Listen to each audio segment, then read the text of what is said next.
Em geografia, primeiro ano, nós vamos ver as diferentes moradias que existem. Será que em todo o mundo as moradias são parecidas com as nossas? Ou será que existem outras diferentes? Na verdade, existem muitos tipos de moradias. Algumas dependem da região onde vive, algumas da temperatura. E é isso que nós vamos ver hoje, ok? Vamos ver então, pessoal, os diferentes tipos de moradia.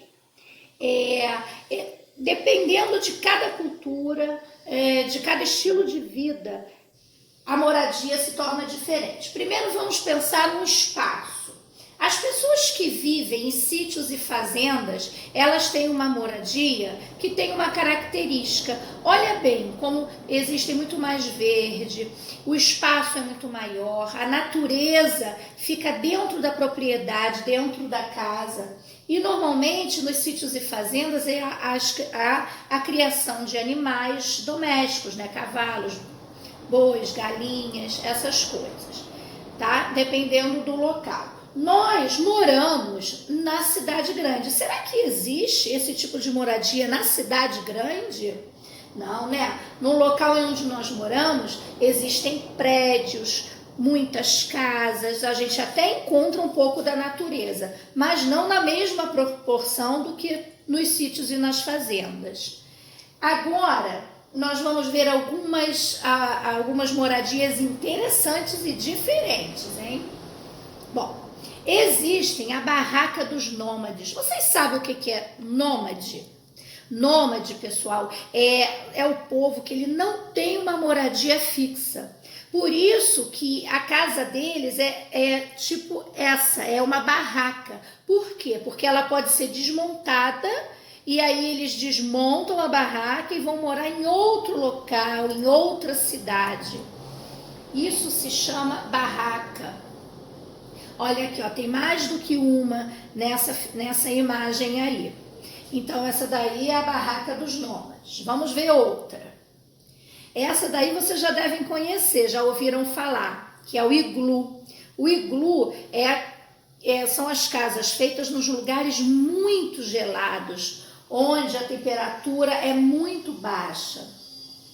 Olha o homem aí na sua casinha do iglu. Temos agora a palafita.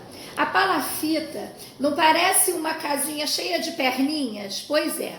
A palafita, ela é encontrada nos lugares aonde são alagados, aonde por exemplo, perto de um rio. Aí às vezes o rio enche, então eles não podem ter uma casa no chão, porque encheria a casa de água. Eles precisam fazer uma casa para cima. Aqui no Brasil existem muitas palafitas. Na área do norte e do nordeste, a gente ainda encontra muitas palafitas. Elas são construídas de madeira, tá vendo?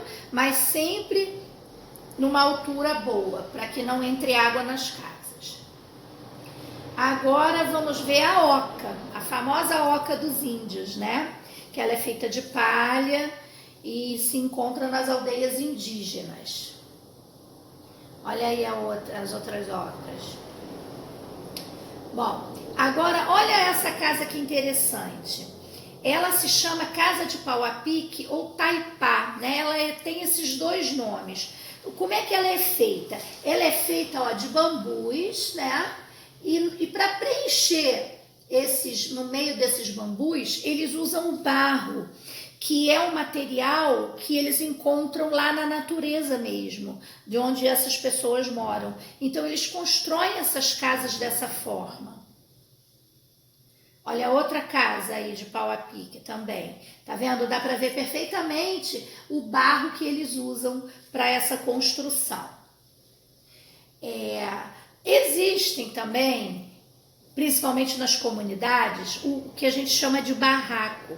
Essas pessoas normalmente são pessoas que não têm um poder aquisitivo bom, que eles improvisam essas casas. Elas são feitas com restos de madeiras que eles encontram, com restos de materiais, pode ser nem só madeira, algum tipo de ferro que eles encontram, placa de alumínio, e eles constroem as casas dessa forma. Aí é um conjunto de barracos, tá vendo? Olha, eles pegam portão velho, restos de madeira, de toco de madeira. E o que a gente mais está acostumado aqui na cidade, que é onde eu moro, vocês moram, são as casas e os prédios, né? Aqui no caso é a casa, que nós chamamos que ela é feita de alvenaria, que ela é de tijolo e cimento. Não só as casas, como também os prédios são feitos de tijolo e cimento, então a gente chama de alvenaria, tá bom?